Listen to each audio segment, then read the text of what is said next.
अच्छा जी, टोटल 13 लोगों ने टेस्ट दिया है। 13 लोगों ने, यहाँ पे आप देख सकते हैं 13 पीपल्स हैं जिन्होंने टेस्ट दिया है।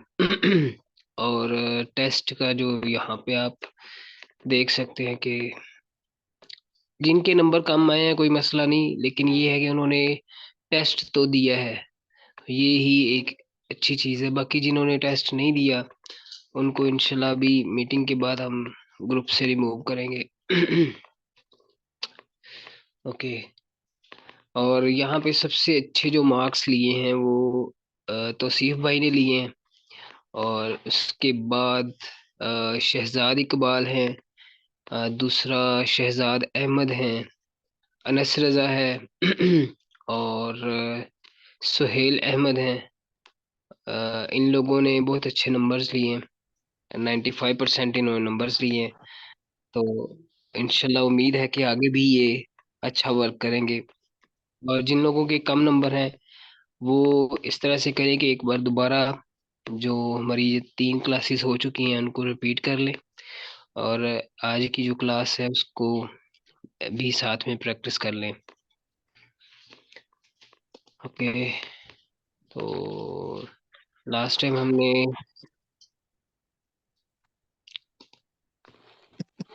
आज हमारा जो टॉपिक है वो है HTML के अंदर इमेज टैग।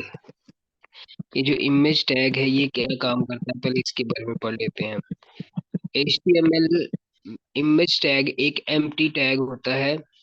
एम्प्टी टैग का मतलब ये है कि ये एक ऐसा टैग है जिसका क्लोजिंग टैग नहीं है। ठीक है। बहुत सारे ऐसे टैग होते हैं जिनका क्लोजिंग टैग नहीं होता। ठीक है, इसलिए इसको हम एम्प्टी टैग भी बोलते हैं। अ, ये एक एम्प्टी टैग होता है जो इमेजेस को HTML डॉक्यूमेंट्स में एम्बेड करने के लिए इस्तेमाल होता है। अच्छा, यहाँ पे एक वर्ड आया है एम्बेड।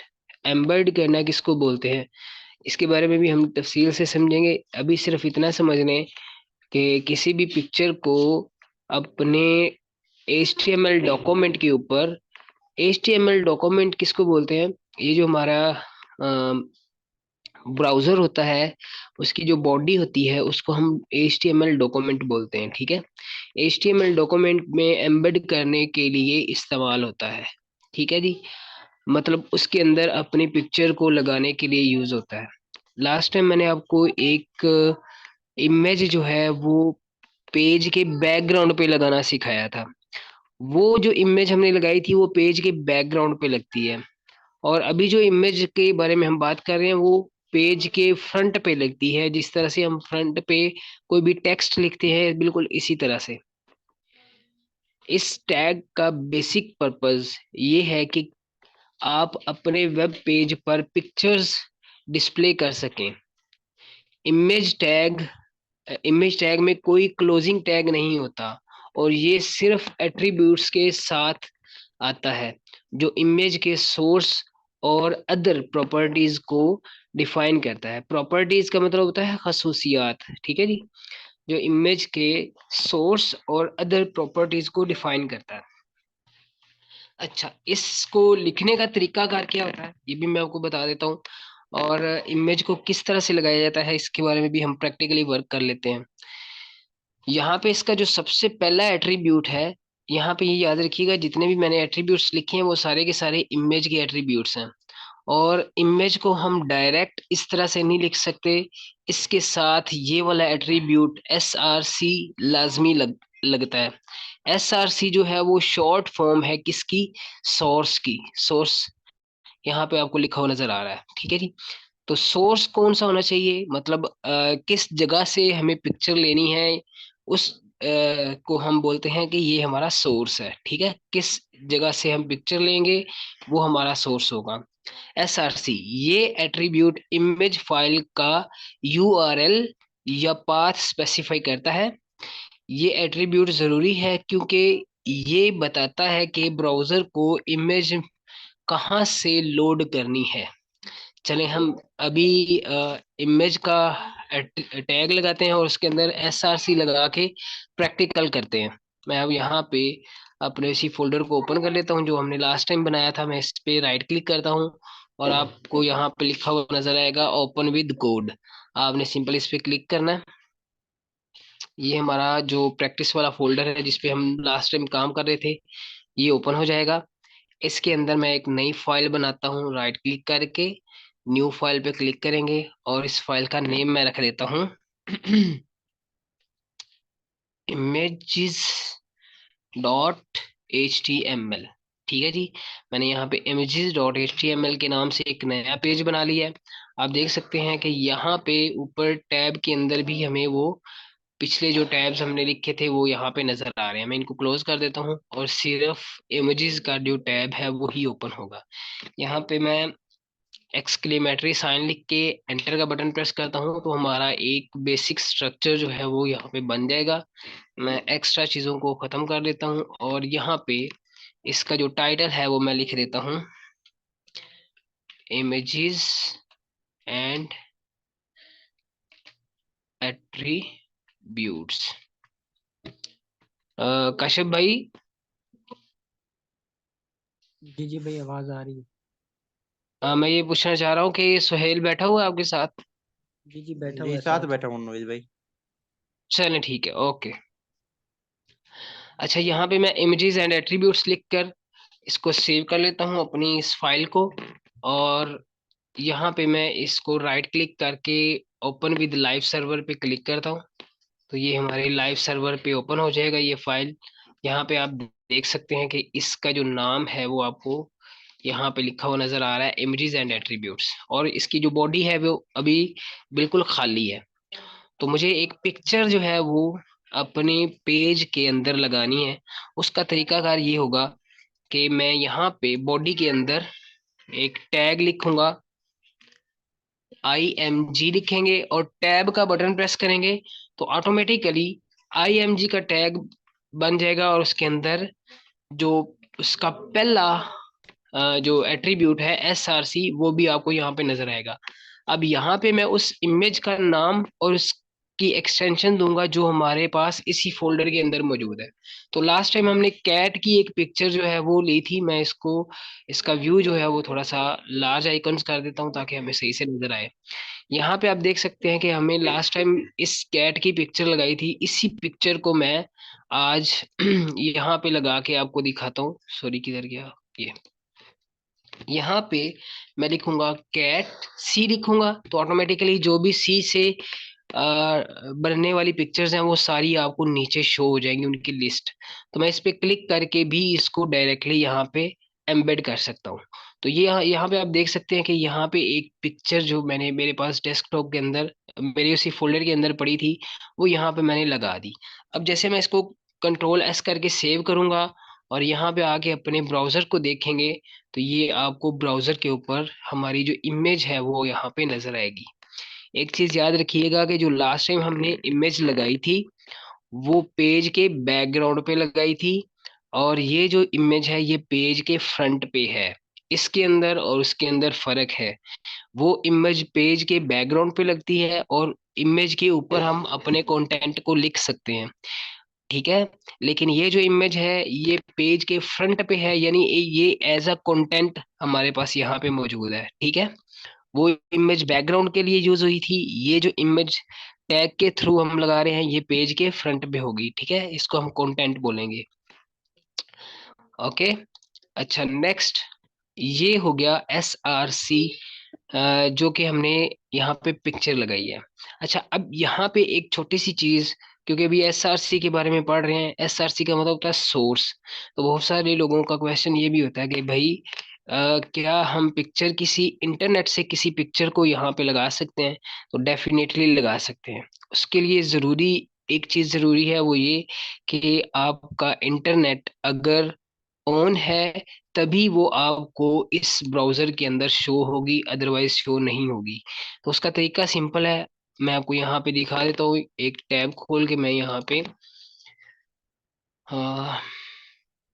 कैट इमेजेस लिख के यहाँ पे कोई भी पिक्चर, जैसे कि ये पिक्चर है, मैं इसको ओपन कर लेता हूँ और इसको बगैर डाउनलोड किए बगैर अपने फोल्डर में रखे हुए इस इमेज को मैं अपने पेज के ऊपर शो करवाऊंगा। उसका तरीका सिंपल है कि जब ये आपकी इमेज ओपन हो जाए, आप इस पे राइट क्लिक करें और नीचे आपको लिखा हुआ नजर आएगा कॉपी लिंक एड्रेस। ठीक है जी, इस पे आपने क्लिक करना है, या copy image address, sorry copy image address यहाँ पे आपको लिखा हुआ नजर आएगा। इस पे आपने कॉपी पे क्लिक करना है और इस जगह पे आके जहाँ पे हम अपनी कैट का नाम लिखा था, यहाँ पे आके कंट्रोल वी करके आप उस जो इमेज है जो हमने लिंक जो कॉपी किया है उसको यहाँ पे पेस्ट करेंगे। और पेस्ट करने के बाद कंट्रोल एस करके जैसे ही अपने ब्राउजर में आएंगे, आप देखेंगे कि यहाँ पे आपकी वो इमेज आ चुकी है। तो इस तरह से आप बगैर किसी इमेज को डाउनलोड किए अपने पेज के ऊपर उसको एम्बेड करवा सकते हैं। बेसिकली इसी चीज को हम बोलते हैं इमेज का एम्बेड होना। ठीक है, एम्बेड यानी किसी दूसरे सोर्स से बगैर डाउनलोड किए अपने पेज पे उस चीज को शो करवाना, जाहिर करवाना, ये एम्बेड कहलाता है। ठीक है जी, तो यहाँ पे आप देख सकते हैं कि मैंने इस इमेज को यहाँ पे बगैर डाउनलोड किए यहाँ पे लगा दिया। ये हो गया जी हमारा पहला एट्रीब्यूट सोर्स का, SRC। इसका फुल फॉर्म है सोर्स, ये आपने माइंड में रखना है क्योंकि जो हमारे पास क्वेश्चंस हैं उनके अंदर इस तरह के क्वेश्चंस आ सकते हैं। उसके बाद है जी ALT के नाम से एक एट्रीब्यूट है। ALT का मतलब है अल्टरनेट, यानी अगर इसको हम फुल फॉर्म पढ़ें तो ये बनता है अल्टरनेट। तो अल्टरनेट का मतलब होता है मुतबादल। अब किस चीज के मुतबादल? कई दफा इस तरह से होता है कि जब हम किसी भी ब्राउजर को ओपन करते हैं तो स्पीड स्लो होने की वजह से वहां पे वो इमेज लोड नहीं हो पाता। तो ऐसी सूरत में जब इमेज लोड ना हो रहा हो तो हमें अपने यूजर को ये दिखाना है कि इस जगह पे किस चीज की इमेज है। तो उस जगह पे हम एक अल्टरनेट टेक्स्ट लिखते हैं कि यूजर को पता चल जाए कि इस जगह पे कैट की पिक्चर है या किसी दूसरी चीज जो भी हम लिखेंगे। ठीक है, अल्टरनेट यानी अल्टर के एट्रीब्यूट के अंदर। तो यहाँ पे इमेज मैंने लगा दी, यहाँ पे मैं लिखता हूँ, पहले लिख लेते हैं ALT। और ALT का जो टैग है, सॉरी यहाँ पे गलत हो गया, ALT इज इक्वल टू और यहाँ पे इन्वर्टेड कॉमा लगाते हैं और इसके अंदर मैं एक टेक्स्ट लिख देता हूँ, the picture of a cute cat. ये एक जो क्यूट कैट की पिक्चर है। कंट्रोल एस करके मैं सेव करता हूँ और यहाँ पे जब मैं अपने पेज के ऊपर आऊंगा और आप अपने इस पिक्चर के ऊपर माउस लेके जाएंगे तो यहाँ पे अभी तो फिलहाल आपको नजर नहीं आ रहा, जब ये पिक्चर शो नहीं होगी, लोड नहीं हो रही होगी, तब आपको पिक्चर की जगह पे ये जो मैंने लिखा है वो नजर आएगा। मैं आपको ये भी करके दिखा देता हूँ। मिसाल के तौर पे मैं यहाँ पे इमेज जो है उसका लिंक जो है वो खत्म कर देता हूँ यहाँ तक, कंट्रोल एस करके कंट्रोल एस करता हूँ। और अब चूंकि मैंने इमेज का लिंक खत्म कर दिया है तो इमेज नहीं नजर आएगी। जब इमेज नजर नहीं आ रही तो उसकी जगह पे एक अल्टरनेट टेक्स्ट यानी उसके मुतबादल जो टेक्स्ट हमने यहाँ पे लिखा था वो आपको यहाँ पे नजर आ रहा है, the picture of a cat, cute cat. यहाँ तक सभी को समझ लग गई? जी जी नवीद भाई समझ आ गए। ओके, तो याद रखिएगा कि ये जो अल्टर टेक्स्ट एट्रीब्यूट है ये लाजमी आप लोगों ने लगाना है। ठीक है, इसी तरह से मैं दोबारा से उस पिक्चर को लगा लेता हूँ जो हमने पहले लगाई थी कैट वाली जो हमारे सिस्टम के अंदर मौजूद है। और यहाँ पे मैं लिख देता हूँ कैट डॉट जेपीजी और अल्टर के अंदर हम कोई भी टेक्स्ट लिख देते हैं जैसे क्यूट कैट। कंट्रोल एस करके जो हमारे पास पहले से पिक्चर मौजूद है वही मैंने दोबारा से यहाँ पे लगा दी। अच्छा, ये हो गया हमारे पास दो एट्रीब्यूट्स, सोर्स एंड अल्टर। इसके बाद हमारे पास अब अल्टर के बारे में पढ़ लेते हैं। ये एट्रीब्यूट्स उस टेक्स्ट को स्पेसिफाई करता है जो इमेज लोड ना होने की सूरत में दिखाई देगा। ये वेब एक्सेसिबिलिटी के लिए बहुत अहम है, खास तौर पर स्क्रीन रीडर्स के लिए।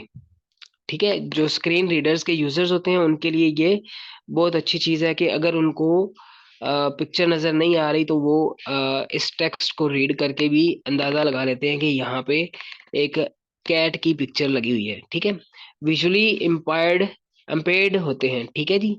उसके बाद आ जाता है हमारे पास तीसरे नंबर पे टाइटल। ये एट्रीब्यूट इमेज के बारे में एडिशनल इंफॉर्मेशन प्रोवाइड करता है। एडिशनल इंफॉर्मेशन का मतलब होता है इजाफी जो मालूमात है वो प्रोवाइड करने के लिए हम टाइटल को यूज करता है, जो यूजर को इमेज पर माउस होवर करने पर दिखाई देती है। मैंने आपको कल बताया था कि होवर का मतलब क्या है। जब भी हम अपने माउस को इमेज के ऊपर लेके जाते हैं तो हम बोलते हैं कि हमने अपने माउस को इमेज पर होवर किया। तो मैं कहता हूँ कि जब भी मेरा माउस इस इमेज के ऊपर आए तो इसकी एडिशनल इंफॉर्मेशन जो है वो मुझे नजर आए, तो मैं टाइटल के अंदर एक इसकी एडिशनल इंफॉर्मेशन जो है वो लिखूंगा। यहाँ पे मैं लिख देता हूँ टाइटल, और मैं यहाँ पे इसके बारे में लिख देता हूँ this is a beautiful and cute cat control S. तो मैं यहाँ पे इसके बारे में कुछ एडिशनल इंफॉर्मेशन मैंने लिख दी। आप अपनी मर्जी से कुछ भी लिख सकते हैं, क्योंकि हम इससे रिलेटेड पिक्चर है हमारे पास, तो मैं इसी से रिलेटेड लिख रहा हूँ। तो जैसे ही मैं यहाँ पे अपने ब्राउजर में आऊंगा और अपने माउस को पिक्चर के ऊपर लेके जाऊंगा तो आपको यहाँ पे एक छोटा सा टूल टिप जिसको हम बोलते हैं ये शो होगा, this is a beautiful and cute cat. तो यहाँ पे आपको ये लिखा हुआ नजर आएगा। तो ये है जी टाइटल। तो टाइटल के बारे में समझने के ये किसी भी इमेज की एडिशनल इंफॉर्मेशन को दिखाने के लिए यूज होता है। उसके बाद आ जाता है विड्थ और हाइट। विड्थ और हाइट का मतलब है चौड़ाई और लंबाई। ये एट्रीब्यूट्स इमेज की चौड़ाई और लंबाई को पिक्सेल्स में डिफाइन करते हैं। अच्छा, पिक्सेल्स किसको बोलते हैं इसके बारे में भी हम इंशाल्लाह डिस्कस करेंगे। ज्यादातर पिक्सेल्स के बारे में आपको सीएसएस के अंदर समझाऊंगा सारी चीजें। पिक्सेल्स क्या होते हैं, ठीक है, पॉइंट्स क्या होते हैं, इन चीजों के बारे में पिक्सेल्स में डिफाइन होते हैं। अगर ये एट्रीब्यूट सेट नहीं किए गए हैं तो इमेज अपने ओरिजिनल साइज में लोड होगी। अच्छा, यहाँ पे एक चीज देखिएगा कि जब हम विड्थ या हाइट लिखते हैं तो हम विड्थ के अंदर किसी भी इमेज की चौड़ाई को कम कर सकते हैं, और हाइट के अंदर हम किसी भी इमेज की हाइट को यानी लंबाई को कम या ज्यादा कर सकते हैं। ठीक है, तो मैं यहाँ पे आपको दिखा देता हूँ कि अगर हमें इस इमेज की चौड़ाई या लंबाई को ज्यादा करना, मैं बाकी के एट्रीब्यूट्स फिलहाल हटा रहा हूँ ताकि हमें एक ही स्क्रीन के ऊपर सारी चीजें सही से नजर आए। यहाँ पे मैं लिख देता हूँ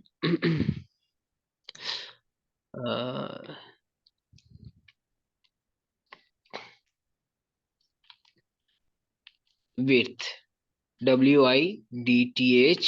जैसे ही मैंने विथ लिखा और विथ के अंदर मैं कोई भी एक वैल्यू दे देता हूँ। फॉर एग्जांपल मैं यहाँ पे लिखता हूँ 200, और इसके साथ मुझे पिक्सेल्स लिखने हैं। पिक्सेल्स लिखे जाते हैं PX के साथ। ठीक है, तो पिक्सेल्स के बारे में हम डिस्कस करेंगे इंशाल्लाह। फिलहाल इतना समझ लें कि अगर हमें किसी भी पिक्चर की इमेज की जो विड्थ और हाइट है उसको कम या ज्यादा करना है तो उसकी जो वैल्यू होगी उसके साथ हम PX लिखेंगे। ठीक है, तो मैं यहाँ पे 200 PX लिख दिया, और जैसे ही मैं कंट्रोल S करके अपने इस पेज के अंदर आता हूँ तो आप देख सकते हैं कि हमारी जो इमेज है वो छोटी हो गई। अच्छा, बहुत सारे लोग जो है यहाँ पे एक क्वेश्चन करेंगे कि हमने सिर्फ विड्थ को कम किया है लेकिन इसकी हाइट भी कम हो गई है। तो एक चीज याद रखिएगा कि जब हम सिर्फ विड्थ को यूज कर रहे हों तो विड्थ ऑटोमेटिकली इसकी हाइट को भी कम करता है।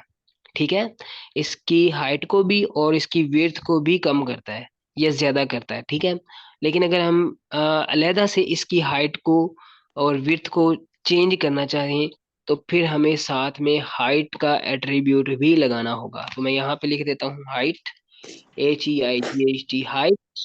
और यहाँ पे मैं हाइट के अंदर मिसाल के तौर पे मुझे इसकी हाइट को इंक्रीज करना है, तो मैं यहाँ पे लिख देता हूँ 200 पिक्सल्स, PX लिख के कंट्रोल S करता हूँ। और अपने ब्राउजर में आके देखते हैं तो आप देख सकते हैं कि इसकी जो हाइट है वो इंक्रीज हो चुकी है। तो इस तरह से आप अपने इमेज की हाइट को और उसकी जो विड्थ है उसको कम कर सकते हैं। अब मैं इसकी विड्थ को अगर ज्यादा कर देता हूँ, यहाँ पे देखिएगा जरा, विड्थ को मैं कर देता हूँ 500 पिक्सल्स, कंट्रोल S। और अपने ब्राउजर में आके देखते हैं तो देख सकते हैं कि इसकी जो विड्थ है वो ज्यादा हो चुकी है। तो ये एक इस तरह से आपने नहीं करना कि पिक्चर की असल जो कंडीशन है उसको खराब कर देना। ये जस्ट आप लोगों को समझाने के लिए है। आप लोगों ने पिक्चर की जो ओरिजिनल शेप है उसको बरकरार रखना है, खराब नहीं करना जिस तरह से ये खराब हो गई है। ठीक है, तो ये आपको समझाने के लिए था कि आप विड्थ और हाइट को यूज किस तरह से कर सकते हैं। ओके, अच्छा जी, नेक्स्ट आइटम हमारे पास इसके बारे में पढ़ लेते हैं। ये एट्रीब्यूट्स इमेज की चौड़ाई और लंबाई को पिक्सेल्स में डिफाइन करते हैं। अगर ये एट्रीब्यूट्स सेट नहीं किए गए हैं तो इमेज अपने ओरिजिनल साइज में लोड होगी। अगर हम इस इनको यूज ना करें तो जो इमेज हम लगाते हैं उसकी जो असल उसकी विड्थ और हाइट होती है वो उसी कंडीशन में अपलोड होगी। ठीक है, उसके बाद आता है स्टाइल। और ये जो स्टाइल वाला एट्रीब्यूट है ये यूज होता है CSS को लिखने के लिए। तो मैं एक छोटा सा एग्जांपल दे दूंगा CSS के अंदर हम इसको किस तरह से लगाते हैं। क्योंकि हमने अभी CSS नहीं पढ़ी तो आप लोगों को आइडिया नहीं होगा कि CSS किस तरह से लिखी जाती है। ये काइंडली आप लोग ना अपना जो माइक है उसको बंद कर लो। ये जो PC है ये अपना माइक बंद कर ले। कौन है ये यार?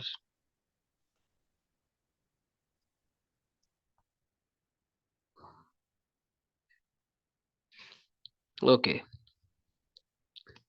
यहाँ पे स्टाइल के बारे में बात कर रहे थे। ये एट्रीब्यूट इमेज को डायरेक्ट CSS स्टाइल्स अप्लाई करने के लिए इस्तेमाल होता है, जैसे कि बॉर्डर्स, मार्जिन्स या डायमेंशंस वगैरह। तो मैं एक छोटा सा एग्जांपल दे दूंगा। अभी इसके बारे में आप लोगों ने ज्यादा नहीं सोचना कि ये किस तरह से किया है, जस्ट आप लोगों को दिखाने के लिए है। इसको हम CSS के अंदर डिटेल से समझेंगे। और एक और चीज आपको बता देता हूँ कि HTML की बहुत सारी ऐसी चीजें हैं जो डायरेक्ट आप नहीं समझ सकेंगे, वो CSS के साथ अटैच है। तो जब हम CSS को पढ़ेंगे तो उसके अंदर इन इन चीज़ों को हम डिटेल के साथ, तफसील के साथ पढ़ेंगे। ठीक है जी, मीटिंग का जो टाइम है वो तकरीबन 10 मिनट है, उसके बाद मीटिंग एंड हो जाएगी और आप लोगों ने दोबारा से ज्वाइन करनी है। अच्छा, मैं आप लोगों को स्टाइल का एक एट्रीब्यूट दिखा देता हूँ।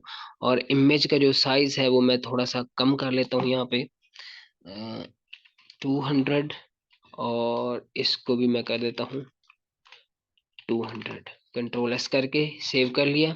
और यहाँ पे मैं लिख देता हूँ स्टाइल का एक एट्रीब्यूट लगाता हूँ, स्टाइल। और स्टाइल के अंदर हम हमेशा याद रखिएगा कि हमेशा CSS को लिखते हैं। ठीक है, तो मैं यहाँ पे CSS को लिखने लगा हूँ। आप लोगों ने घबराना नहीं है कि ये क्या लिख रहे हैं। ठीक है, तो मैं यहाँ पे इसका जो बॉर्डर है वो सेट कर देता हूँ, बॉर्डर। बॉर्डर मैं कर देता हूँ 5px। और इसका स्टाइल कर देते हैं सॉलिड। और जो इस बॉर्डर का कलर है वो मैं कर देता हूँ रेड, कंट्रोल S करते हैं। तो यहाँ पे आप देख सकते हैं कि एक स्टाइल का एट्रीब्यूट मैंने लगाया और इसके अंदर मैंने एक जो प्रॉपर्टी है CSS की प्रॉपर्टी वो मैंने लिखी बॉर्डर की। बॉर्डर के अंदर मैंने बॉर्डर का साइज 5 पिक्सल्स कर दिया है और उसका जो स्टाइल है सॉलिड कर दिया है और उसके अंदर जो कलर है वो मैंने रेड लिख दिया है। अब कंट्रोल S करके जब मैं अपनी पेज पे आऊंगा और देखूंगा तो आप देख सकते हैं कि हमारी इमेज को एक रेड कलर का जो बॉर्डर है 5 पिक्सल्स का, वो आपको यहाँ पे नजर आ रहा है। तो मैं इस बॉर्डर को सॉलिड की जगह पे डॉटेड कर देता हूँ, थोड़ा सा अच्छा लगेगा। कंट्रोल एस करते हैं और यहाँ पे आगे देखते हैं तो आप देख सकते हैं कि यहाँ पे हमारी जो इमेज है उसका जो बॉर्डर है वो डॉटेड हो चुका है। मैं इसको जूम करके आप लोगों को दिखा देता हूँ। तो इस तरह से आप स्टाइल के अंदर डायरेक्ट सी एस एस भी लिख सकते हैं, लेकिन सी एस एस को ये लिखने का तरीकाकार नहीं है। उसके लिए हम एक्सटर्नल सी एस एस लिखते हैं, उसके बारे में भी हम इंशाल्लाह डिस्कस करेंगे जब हम सी एस एस पे आएंगे। तो आज चूंकि हमारा चौथा लेक्चर है, 12 दिनों में हमने इंशाल्लाह अपने HTML को कंप्लीट करना है। तो 4 दिन हमारे मुकम्मल हो गए हैं। उसके बाद जितने भी दिन पड़े हुए हैं, 8 दिन हैं। 8 दिनों के अंदर हम इंशाल्लाह अपने HTML को मुकम्मल करेंगे। और जब अभी चौथा लेक्चर है, पांचवा और छठा, छठे लेक्चर के बाद मैं फिर से आप लोगों का एक टेस्ट लूंगा। और इसी तरह फिर जो है नामे जब हमारा नामा लेक्चर होगा उसके बाद फिर आपका एक टेस्ट होगा, और 12वें लेक्चर के बाद आपका पूरे HTML का टेस्ट होगा। ठीक है, तो ये टोटल हमारे 4 टेस्ट होंगे, जो जिनमें एक टेस्ट हो चुका है। और लास्ट पे मैं पूरे HTML का टेस्ट लूंगा। ठीक है, अच्छा जी। यहाँ पे स्टाइल भी हमारा हो गया मुकम्मल। स्टाइल का जो एट्रीब्यूट है वो भी हमने यहाँ पे लिख लिया। मजीद इसको हम CSS के अंदर समझेंगे, ये याद रखिएगा। ये टैग और इसके एट्रीब्यूट्स वेब डेवलपर्स को कंट्रोल देते हैं कि वो किस तरह से इमेजेस को अपने वेब पेजेस पर डिस्प्ले करना चाहते हैं, उनकी साइजिंग कैसे होगी, और अगर इमेज लोड नहीं होती तो यूजर को क्या इंफॉर्मेशन मिलनी चाहिए। अच्छा, यहाँ पे ये जो चीजें मैं लिख रहा हूँ ना, इन चीजों को लिखने का भी एक पर्पज है कि मैं आपको जो थ्योरी है वो भी साथ साथ मुकम्मल समझाना चाहता हूँ, ताकि आप लोगों के लिए कोई भी चीज बाकी ना रहे। इस कोर्स को करने के बाद, यानी HTML का कोर्स जो मैं करवा रहा हूँ आप लोगों को, इस कोर्स को करने के बाद आप लोगों को HTML की कोई भी और चीज की जरूरत नहीं पड़ेगी, मतलब किसी और जगह से सीखने की जरूरत नहीं पड़ेगी। मैं आप लोगों को ये सारी चीजें, टॉपिक वगैरह सब कुछ कवर करवाऊंगा, साथ में आपको थ्योरी पढ़ा रहा हूँ और साथ में आप लोगों को इसका प्रैक्टिकल करवा रहा हूँ। ठीक है, तो इन चीजों को आपने नोट रखना है और ये बहुत इंपॉर्टेंट चीजें हैं जब भी। अच्छा, इसका एक और भी पर्पज है, और वो ये है कि जब भी आप अ, अपनी जॉब के लिए किसी जगह पे इंटरव्यू के लिए जाते हैं, तो इंटरव्यूअर जो भी क्वेश्चंस करता है वो सारे थ्योरी बेस्ड होते हैं। ठीक है, मतलब जितनी भी आपने थ्योरी पढ़ी होगी जो मैं आपको यहाँ पे पढ़ा रहा हूँ, इनके अंदर से ही आपको क्वेश्चंस होंगे। तो अगर आप लोगों ने सिर्फ तुक्के पे सारी चीजें पढ़ी होंगी कि ये जी विड्थ है और ये चौड़ाई को सही करने के लिए यूज होता है, इस तरह से चीजें याद की होंगी, तो आप लोगों को कुछ भी नहीं आना, मतलब वहां पे आपका तुक्का नहीं चलना। आपको थ्योरी भी साथ में पढ़नी है, ताकि हर चीज का एक प्रॉपर जो तरीका है उसके बारे में आपको उसका टेक्निकल पॉइंट ऑफ व्यू जो है वो भी समझ में आए। तो ये चीजें अपने माइंड में रखनी है कि सारी चीजों को डिटेल के साथ अच्छे तरीके से माइंड में रखना है।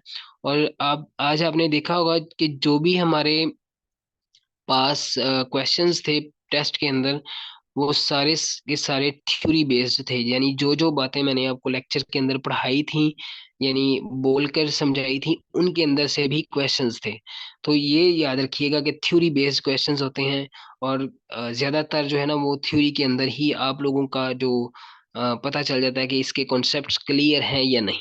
ठीक है जी, तो ये चीजें आप लोगों ने इग्नोर नहीं करनी, ये इंपॉर्टेंट चीजें हैं। ओके, उसके बाद आ जाता है जी HTML टैग के इस्तेमाल में कुछ कॉमन पिटफॉल्स हैं जो जिनसे डेवलपर्स को बचना चाहिए। अच्छा जी, यहाँ पे मैंने पिटफॉल्स का एक डेफिनेशन लिखा है, आप पढ़ लें कि इसका मतलब क्या होता है पिटफॉल का। क्योंकि इस तरह के जो क्वेश्चंस हैं, मैं आपको एक चीज समझा देता हूँ कि इंटरव्यू के दौरान इंटरव्यूअर आपसे पूछ सकता है किसी भी चीज के बारे में, जैसे इमेज के बारे में पूछ सकता है कि इमेज के पिटफॉल्स क्या हैं। तो वहां पे आपको ये ना पता होगा पिटफॉल किसको बोलते हैं, तो ये चीज भी आपको माइंड में रखनी है कि पिटफॉल क्या होता है। पिटफॉल का मतलब है वो गलतियां जो मुश्किलात मुश्किलात, वो गलतियां या मुश्किलात जो किसी काम को अंजाम देते हुए पेश आती हैं और जो अक्सर अनजाने में या गफलत में की जाती हैं। ये ऐसे रुकावट हैं ये ऐसी रुकावट हैं जो प्रोजेक्ट या टास्क के सक्सेसफुल कंप्लीशन में रुकावट बन सकते हैं। वेब डेवलपमेंट में खास तौर पर HTML के जो इमेज टैग के इस्तेमाल में पिटफॉल से मुराद वो कॉमन एरर्स का मतलब होता है गलतियां हैं जो डेवलपर्स से हो सकती हैं।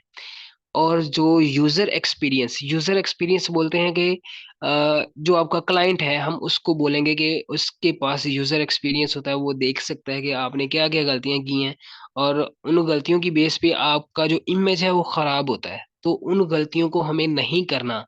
ये चीज याद रखिएगा। मैं आपको तकरीबन हर टैग के अंदर जो लोग गलतियां करते हैं, जो डेवलपर्स गलतियां करते हैं, उनकी निशानदेही भी करूंगा और मैं आपको ये भी बताऊंगा कि आपने उन गलतियों को नहीं करना और कौन कौन सी गलतियां होती हैं वो भी मैं आपको बताऊंगा।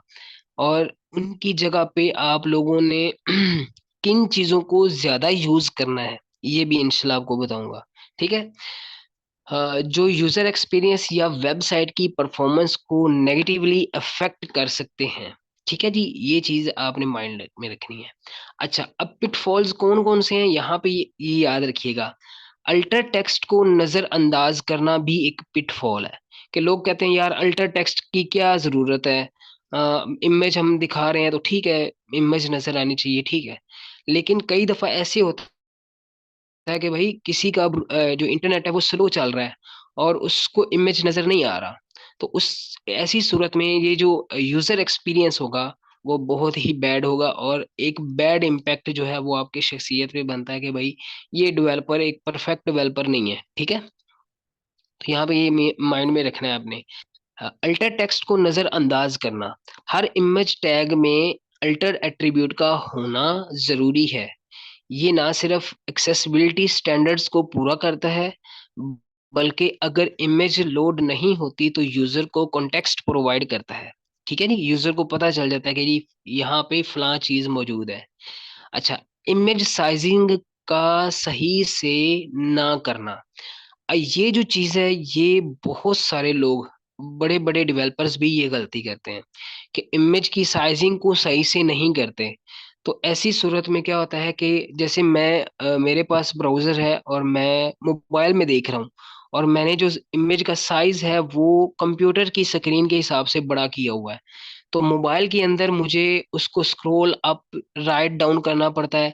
तो ऐसी सूरत में ये एक बैड एक्सपीरियंस है। ठीक है, ये भी याद रखना है। तो इमेज का साइज इस तरह से सेट किया जाता है कि सारी जो स्क्रीन्स हैं उनके ऊपर वो सही से नजर आए। अगर विड्थ और हाइट एट्रीब्यूट्स को सही